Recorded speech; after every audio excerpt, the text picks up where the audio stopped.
देवर जी कान खोलकर सुन लो, अगर इस घर में गवार बहू आई तो मैं ये घर छोड़कर हमेशा के लिए चली जाऊंगी। बहू तू अकेले नहीं जाएगी, मैं भी तेरे साथ चलूंगी। ये गवार लोग बहुत गंदगी फैलाते हैं। माँ, अंजलि आपको कोई शिकायत का मौका नहीं देगी, वो बहुत अच्छी लड़की है। विजय, कोई तेरा साथ दे या ना दे, मैं तेरा साथ जरूर दूंगा। तो इस तरह बड़े भाई ने छोटे भाई का साथ दिया और विजय की शादी गांव की एक सीधी सादी लड़की अंजलि के साथ हो गई। लेकिन जैसे वो ससुराल आई वैसे राधिका और उसकी सास ने अपने मुंह पर हाथ रख लिया। कितनी गंदी बदबू आ रही है, दिन भर गोबर में ही खेलती रहती थी क्या? अरे माँ, इसे बदबू नहीं, गांव की मिट्टी की खुशबू कहते हैं। आप लोग तो बेवजह ओवर रिएक्ट कर रही हो। देवर जी, अभी से बीवी के गुलाम मत बन जाओ। आज इसकी पहली रसोई है, चलो जाओ खाना बनाओ जाकर देवरानी जी। मुझे नहीं लगता कि हमारे मॉडर्न किचन में खाना बना पाएगी। सासू माँ, मैं भले ही गांव की रहने वाली हूँ लेकिन पढ़ी लिखी हूँ। खैर, अंजलि किचन में गई और थोड़ी देर में ढेर सारे पकवान बनाकर ले आई। खाने में इतना मसाला कौन डालता है हाँ? और इस मसाले की खुशबू मुझे कुछ अजीब सी लग रही है। दीदी, मैं अपने गांव से खड़े मसाले लेकर आई थी, मैंने सारे मसाले सिलबट्टे में पीस कर डाले हैं। मुझे तो पहले से ही पता था कि ये हमारे साथ एडजस्ट नहीं कर पाएगी। बहू, चल हम लोग अपना सामान पैक कर लेते हैं और सुबह होते ही हम कहीं दूसरी जगह शिफ्ट हो जाते हैं। नहीं माँ, मेरी वजह से आप लोग घर छोड़कर क्यों जाओगी? मैं और अंजलि ही चले जाते हैं। विजय, तू ये क्या कह रहा है? भैया, मैं किसी से नाराज नहीं हूँ, लेकिन आप देख रहे हैं ना, पहले ही दिन इस भारत में महाभारत शुरू हो गई, तो आगे चलकर क्या होगा? और चिंता मत कीजिए, मैं कहीं दूर नहीं जाऊंगा। घर के सामने जो फ्लैट है वहीं पर हम लोग एडजस्ट हो जाएंगे। उसी रात विजय और अंजलि सामने वाले प्लॉट में शिफ्ट हो गए। वहाँ सिर्फ एक छोटा सा कमरा बना हुआ था, बाकी आंगन खाली पड़ा था। तभी अंजलि ने कहा, मेरी वजह से आप दो भाई अलग हो गए, मुझे माफ कर दो। अरे अंजलि, भैया तो मुझसे अलग हो ही नहीं सकते। तुमने सुना ना, भैया मेरी ही साइड ले रहे थे। हाँ, भैया को हमारे रिश्ते से कोई तकलीफ नहीं। खैर चिंता मत कीजिए, इस घर को भी मैं महल बना दूंगी। उसी कमरे में दोनों ने सुहाग रात मनाई। अगली सुबह अंजलि जल्दी उठकर पूरे आंगन को गोबर से लीपने लगी। तभी सामने वाले घर से राधिका और उसकी सास ने ये सब देख लिया। सासू माँ, अच्छा हुआ ये कल ही अलग हो गई, वरना ये हमारे घर को भी गोबर से गंदा कर देती। इन लोगों के लिए सफाई का मतलब गोबर ही होता है शायद। बिल्कुल सही कह रही है बहू, चल अंदर चलते हैं, यहाँ गोबर की बदबू आ रही है। इतना बोलकर दोनों अंदर चली गईं। अंजलि ने उनकी बातें सुन तो ली थी, लेकिन उसने कुछ बोला नहीं। खैर, तभी विजय बाहर आ गया। अरे वाह अंजलि, तुमने तो बिल्कुल गांव वाला माहौल बना दिया, लेकिन तुम ये गोबर से क्यों लीप रही हो? आप भूल गए, हमारे पास सिर्फ एक कमरा है, उसमें किचन तो है नहीं। अब यहाँ पर मैं छोटा सा रसोई घर बनाऊंगी, और वो भी देसी स्टाइल में। आपको चूल्हे में खाना बनाकर खिलाऊंगी मैं। अरे वाह, बचपन में मैं जब नानी के यहाँ जाता था तो चूल्हे की रोटी खाकर मजा आ जाता था। मैं जल्दी से मिट्टी लेकर आता हूँ, फिर हम दोनों चूल्हा बनाते हैं। थोड़ी देर बाद विजय मिट्टी ले आया और उसी मिट्टी से दोनों ने मिलकर चूल्हा बनाया।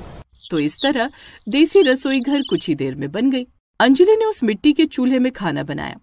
अंजलि, तुमने तो बिल्कुल गांव की याद दिला दी। मिट्टी और गोबर की खुशबू, यह सब मुझे बचपन में खींच ले गया। सही कह रहे हैं आप। पता है, गोबर से लीपने से कोई भी वायरस हमारे घर के अंदर नहीं आएगा।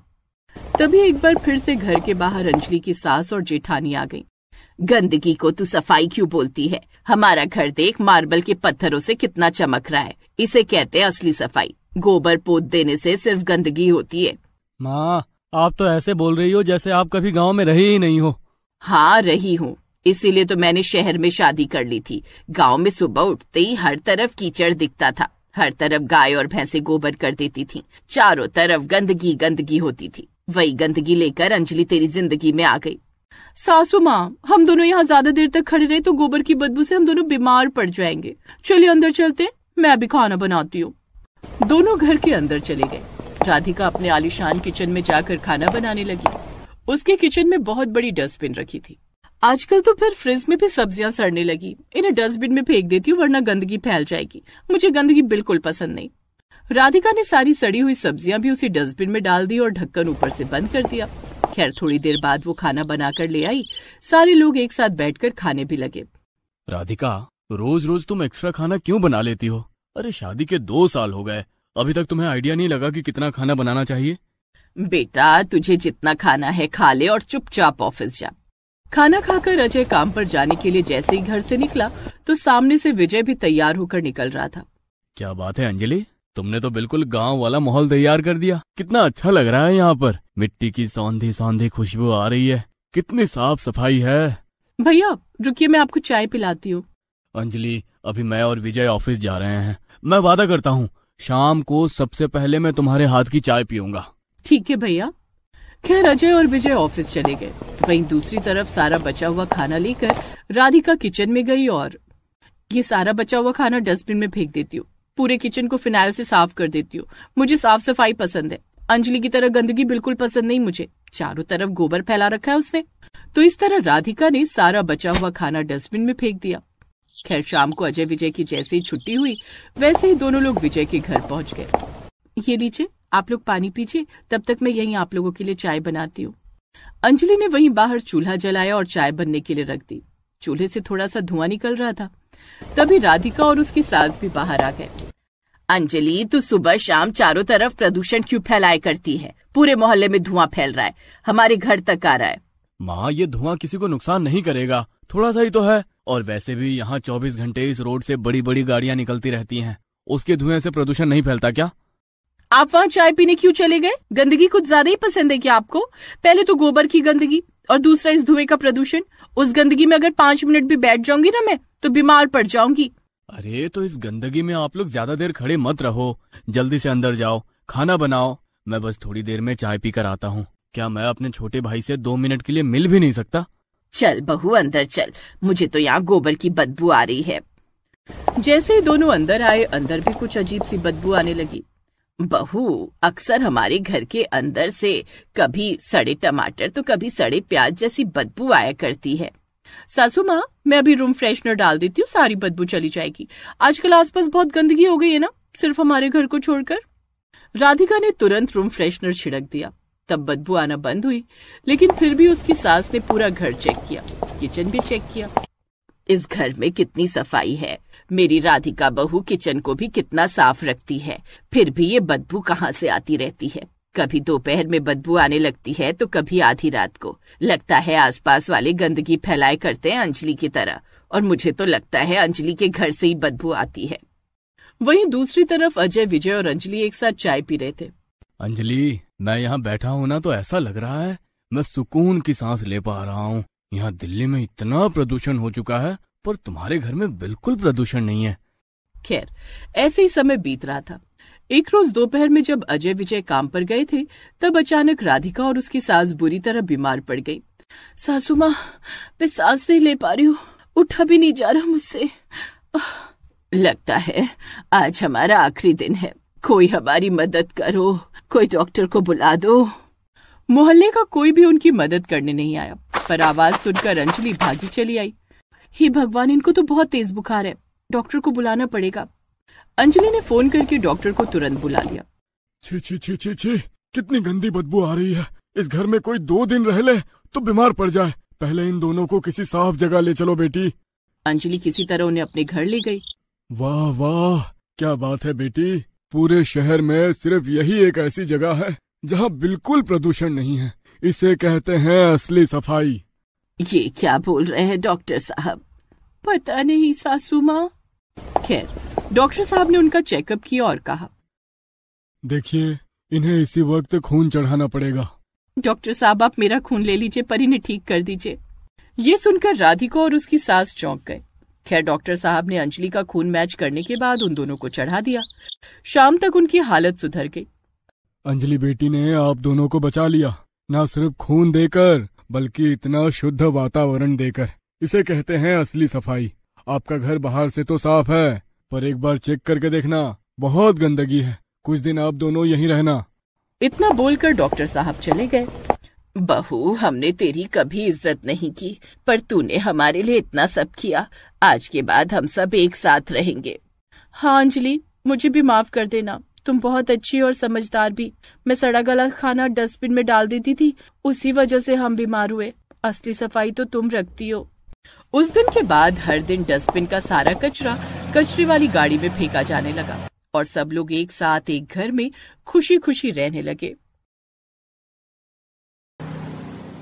भैया मैं भाभी को अपने साथ मार्केट नहीं ले जाऊंगी। पायल, तुम अपने आप को बहुत ज्यादा रईस जादी ना समझा करो। तुम्हारी भाभी पैसे बचाती है, इस वजह से अच्छे कपड़े नहीं पहन पाती। अरे कोई बात नहीं, मेरी छोटी बहन जैसी है ये। पायल के 2 भाई थे, अजय और विजय। अजय की शादी एक गांव की गरीब लड़की राधिका के साथ हुई थी। उनके माँ बाप भी उनके साथ ही रहते थे। खैर, अजय के ज्यादा जिद करने पर पायल अपनी भाभी राधिका को बाजार लेकर चली गई। दोनों सब्जी खरीदने लगी, तभी सब्जी वाले ने कहा, अरे मैडम, अगर आपको सब्जी लेनी थी तो अपनी इस काम वाली को भेज देती। आपको अपनी काम वाली पर भरोसा नहीं है क्या? करवा ली बेइज्जती। इसीलिए मैं भैया से बार बार मना कर रही थी कि आपको मेरे साथ ना भेजें। अरे सब्जी वाले भैया, ये मेरी काम वाली नहीं बल्कि मेरी भाभी है। जल्दी से मुझे 2 किलो आलू, 1 किलो शिमला मिर्च, 1 किलो प्याज, 1 किलो टमाटर और थोड़ी सी धनिया दे दो। मैं चलती हूँ यहाँ से, वरना और भी लोग बेइज्जती करने आ जाएंगे। माफ करना पायल, आज के बाद मैं नहीं आऊंगी तुम्हारे साथ। राधिका बेचारी चुपचाप उसके साथ शॉपिंग करके वापस आ गई। रात को राधिका ने सबके लिए खाना बनाया। खाना खाते वक्त सारे लोग आपस में बात करने लगे। सब लोग ध्यान से सुन लो, कल हम लोग विजय के लिए लड़की देखने चलेंगे। पंडित जी ने एक लड़की देखी है। माँ, जो गलती बड़े भैया की शादी में की, वो गलती विजय की शादी में मत करना। विजय के लिए कम से कम ठीक ठाक लड़की लेकर आना। राधिका भाभी तो 1 नंबर की गवार है, ना इन्हें कपड़े पहनने की तमीज है और ना ही बोलने की। हर जगह मेरी बेइज्जती कराया करती हैं। पायल, तू अपनी उम्र से कुछ ज्यादा ही बोल जाती है कभी कभी। इंसान की इज्जत कपड़ों से नहीं, उसके कर्मों से होती है। खैर, अगले दिन सारे लोग लड़की देखने गए। लड़की का नाम ममता था। वो एक डिजाइनर लहंगा पहनकर सबके लिए चाय नाश्ता लाई। पायल को वो पहली नजर में ही पसंद आ गई। विजय, मेरी तरफ से तो ये रिश्ता पक्का है। मुझे बिल्कुल इनके जैसी मॉडर्न भाभी चाहिए थी। Thank you, thank you. अरे मैं तो इतनी मॉडर्न हूँ कि 50,000 के नीचे की ड्रेस कभी पहनती नहीं। यहाँ तक कि मेरा नाइट ड्रेस भी 55,000 का है। अरे वाह, फिर तो मजा ही आ जाएगा। आपको मैं अपनी सहेलियों से मिलवा सकती हूँ, हर जगह ले जा सकती हूँ। वरना मेरी बड़ी भाभी की वजह से तो हर जगह मेरी बेइज्जती हुआ करती है। पायल, तुम्हारे मुंह में टेप लगाकर ले जाना पड़ेगा हर जगह। जितनी बेइज्जती राधिका तुम्हारी नहीं करती, उससे कहीं ज्यादा बेइज्जती तो तुम हम सबकी करवा देती हो। अरे कोई बात नहीं सासू माँ, अभी वो बच्ची है, उसे हर गलती माफ है। ठीक है भाई साहब, आपकी बेटी हम सबको पसंद आई। जल्द से जल्द शादी कर लेते हैं। तो इस तरह कुछ ही दिनों बाद विजय और ममता की भी शादी हो गई। आज ममता की अपने ससुराल में पहली रसोई थी। ममता, आज तुम्हारी अपने ससुराल में पहली रसोई है। तो मॉडर्न लोगों को जो भी पसंद हो हमें भी बनाकर खिलाओ। ठीक है सासू माँ, लेकिन उससे पहले मैं अपनी ड्रेस बदल लेती हूँ। मैं पहली रसोई के लिए 70,000 की खास ड्रेस लेकर आई हूँ। क्या बात है भाभी, चलिए मुझे भी दिखाइए अपनी ड्रेस। ममता और पायल कमरे में चले गए। थोड़ी देर बाद ममता ड्रेस बदल कर आई और खाना बनाने लगी। थोड़ी ही देर में खाना बनकर तैयार हो गया। सब लोग खाने भी लगे। सबसे पहले राधिका ने तारीफ की। देवरानी जी भले ही मॉडर्न है, लेकिन खाना बहुत अच्छा बनाती हैं। भाभी, आप मेरी चापलूसी करके मुझे पटाने की कोशिश मत कीजिए। आप सोच रही होंगी कि आप मेरी तारीफ कर देंगी ताकि सुबह शाम हर वक्त का खाना मुझे ही बनाना पड़े। अरे नहीं नहीं ममता, सच में तुमने खाना अच्छा बनाया है। उसने दिल से तेरी तारीफ की। ओह चलिए फिर तो ठीक है, थैंक यू सो मच। खैर, ऐसे ही दिन बीत रहे थे। अब पायल हर जगह ममता को ही ले जाती थी ताकि उसकी तारीफ हो। बड़ी भाभी से तो उसने बात तक करना बंद कर दिया था और सारा काम भी उससे ही करवाती थी। भाभी, कॉलेज छोड़े हुए मुझे कई साल हो गए। कल कई सालों बाद मेरी कॉलेज की सहेलियां मुझसे मिलने आ रही हैं। स्पेशली वो आपसे मिलना चाहती हैं। इसलिए कल छोटी सी हम अपने घर में गेट टुगेदर पार्टी रखेंगे। उस खास ओकेजन के लिए तो मुझे सबसे अलग डिजाइन की ड्रेस डिजाइन करवानी पड़ेगी। ठीक है, तुम अपनी सहेलियों को बुला लो। वहीं दूसरी तरफ राधिका अपने कमरे में सिलाई मशीन से कुछ कपड़े डिजाइन कर रही थी। तभी उसकी सास कमरे में आ गई। अरे बहू, बहुत दिनों बाद तुमने सिलाई मशीन निकाली, क्या डिजाइन कर रही हो? सासू माँ, मैं तो हजारों लाखों की ड्रेस नहीं पहन सकती। अगर ऐसा करना मैंने शुरू कर दिया तो घर का बैंक बैलेंस बिगड़ जाएगा। इसलिए मैं भी ममता की तरह कुछ पुराने कपड़ों से अपने लिए ड्रेस डिजाइन कर रही हूँ। बहू, तू हमारे घर के बारे में कितना सोचती है। एक ममता है, जब से आई है हर हफ्ते नई ड्रेस लेकर आ जाती है। विजय ने तो घर में पैसे देना भी बंद कर दिया है। रात में खाना पीना खाने के बाद ममता ने विजय से कहा, विजय, कल पायल की कुछ कॉलेज फ्रेंड्स आने वाले हैं। उस मौके के लिए मुझे ये रेड कलर की ड्रेस चाहिए। पैसे दे दो, मैं कल सुबह होते ही ले आऊंगी। ममता, मेरी सैलरी सिर्फ 50,000 है। जब से तुम आई हो हर महीने इससे ज्यादा तो तुम ड्रेस में ही खर्चा कर चुकी हो। पता है, तुम्हारी ड्रेस के चक्कर में 3 लाख का लोन हो गया है मुझ पर। क्योंकि अगर मैं तुम्हें मना कर देता हूँ तो तुम मुझसे लड़ने लगती हो। घर में तमाशा ना हो इसीलिए मैं कुछ बोलता नहीं। तो जब हैसियत नहीं थी तो मुझे ऐसी मॉडर्न लड़की से शादी क्यों की? किसी डॉक्टर ने बताया था क्या? ये ड्रेस 70,000 रुपए की है। कल सुबह 10 बजे से पहले मुझे पैसे दे देना, वरना मैं हंगामा खड़ा कर दूंगी इस घर में। रात में ही चुपके से विजय अपने किसी दोस्त से पैसे उधार लेकर आया और ममता को दे दिया। तब जाकर उसे सुकून की नींद आई। अगले दिन पायल की सभी सहेलियां आ गई। ममता ने रेड कलर का वही गाउन पहन रखा था। क्या बात है पायल, तुम्हारी भाभी तो हमसे भी ज्यादा मॉडर्न है। ऐसी ड्रेस तो अभी मार्केट में आई ही नहीं। भाभी आपने पहले ही ले ली? अरे थैंक यू। तभी राधिका सबके लिए चाय नाश्ता लेकर आई। उसने अपनी पुरानी साड़ियों को काटकर जो रात में ड्रेस डिजाइन की थी वही पहन रखी थी। सारे लोग उसे देखकर हंसने लगे। ये क्या पहन लिया तुमने जेठानी जी? तकिए से निकाली है क्या? ओह, इसका मतलब ये तुम्हारी बड़ी भाभी है। ऐसे उनका मजाक मत उड़ाओ। राधिका की आंखों में आंसू आ गए। वो नाश्ता रखकर चुपचाप वहां से चली गई। उसके सास ससुर दूर से ये सब देख रहे थे। ये दोनों मिलकर हर वक्त राधिका का मजाक उड़ाया करती हैं। मैं कुछ तमाशा खड़ा नहीं करना चाहती, इसलिए चुप रहती हूँ। अब जल्दी से पायल की भी शादी कर देते हैं, तब इसे अकल आएगी। सही कह रही हो तुम। मैं जल्द से जल्द इसके लिए लड़का ढूंढता हूँ। एक हफ्ते के अंदर उन लोगों ने पायल का रिश्ता तय कर दिया। अब उस घर में पायल की शादी की तैयारी चलने लगी। शादी के एक दिन पहले पायल ने सबके सामने राधिका से कहा, देखो भाभी, मेरी शादी में कुछ ढंग के कपड़े पहन लेना या फिर पार्टी में शामिल ही ना होना, वरना वहां भी मेरी बेइज्जती कर दोगी। क्यों फिक्र करती हो पायल? मैंने 2 लाख की अपने लिए ड्रेस मंगवाई है तेरी शादी के लिए। सबकी नजरें मुझसे हटेंगी ही नहीं तो राधिका पर कैसे जाएंगी? खाना पीना खाने के बाद रात में अजय ने एक बहुत ही खूबसूरत डिजाइनर लहंगा लाकर राधिका को दिया। अजय जी, ये लहंगा तो बहुत प्यारा लग रहा है और बहुत महंगा भी है। ये क्यों लेकर चले आए आप? मैंने तो आपसे मांगा भी नहीं था। ममता, तुम कब तक इस घर के लिए अपनी कुर्बानी देती रहोगी? पायल और ममता हर वक्त तुम्हारी इंसल्ट किया करती हैं। ना ही मुझे अच्छा लगता है, ना ही मम्मी पापा को। मैंने आज तक तुम्हें कुछ लाकर नहीं दिया। ये लहंगा तुम पायल की शादी में पहनोगी। देखना, सबकी नजरें तुम पर ही टिकी रहेंगी। और सिर्फ इतना ही नहीं, कल तुम मेरे साथ ब्यूटी पार्लर भी चलोगी। और हाँ, ये सिर्फ मैं नहीं कह रहा हूँ, मम्मी पापा ने मुझे ये सब करने के लिए कहा है। अगले दिन शादी में दूल्हा दुल्हन स्टेज पर थे। बारातियों की नजरें सिर्फ ममता पर ही थी। क्या बात है ममता, तुम्हारी ड्रेस तो सबसे अलग है। अरे होगी क्यों नहीं, 2 लाख की जो है। लेकिन तभी वहां पर अजय और राधिका की एंट्री हुई, बिल्कुल हीरो हीरोइन वाले स्टाइल में। राधिका किसी हीरोइन से कम नहीं लग रही थी। उसकी एंट्री करते ही सारे बाराती भागते हुए राधिका के पास आए। स्टेज पर खड़ी पायल और ममता ये सब देखकर दंग रह गईं।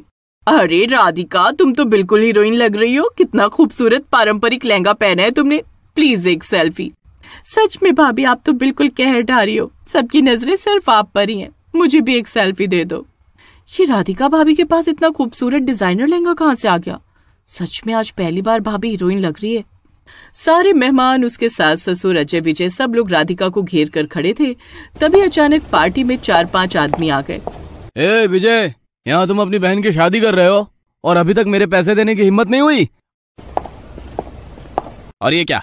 ये तो वही गाउन है ना जो तुम मुझसे कल उधार लेकर गए थे। अपनी बीवी को उधार कपड़े पहनाकर वाहवाही लूट रहे हो। ये लोग क्या कह रहे हैं विजय? ये लोग बिल्कुल सही कह रहे हैं माँ। आज मैं सबके सामने बताता हूँ, जब से ममता आई है हर हफ्ते नई डिजाइनर ड्रेस मुझसे मंगवाती है। मेरी सैलरी सिर्फ 50,000 है। अरे मैं तो लोगों से उधार मांग मांग कर इसकी फरमाइशें पूरी करता हूँ। कल इसने 2 लाख का लहंगा मांगा, पर मेरे पास इतने पैसे नहीं थे, इसीलिए मैंने इस भाई साहब की दुकान से उधार लिया था ये लहंगा। तो अब पता चला उधार की ड्रेस पहनकर इतना दिखावा करती है। इससे सही तो राधिका बहू है। कम से कम अपने घर का ख्याल तो रखती है, फालतू का खर्चा नहीं करवाती। और सबसे खूबसूरत लहंगा तो आज उसका ही लग रहा है। तभी वहां पर पायल भागती हुई आ गई। ममता भाभी, आज आपने इतने सारे लोगों के सामने हमारे पूरे परिवार की बेइज्जती करवा दी। आज मुझे राधिका भाभी की अहमियत समझ आ रही है। भाभी मुझे माफ कर देना, आप सबसे अच्छी हो। उस दिन के बाद पायल राधिका की खूब इज्जत करने लगी। किसी तरह दोनों भाइयों ने मिलकर उधार चुका दिया और ममता का डिजाइनर ड्रेस हर हफ्ते पहनना भी बंद हो गया।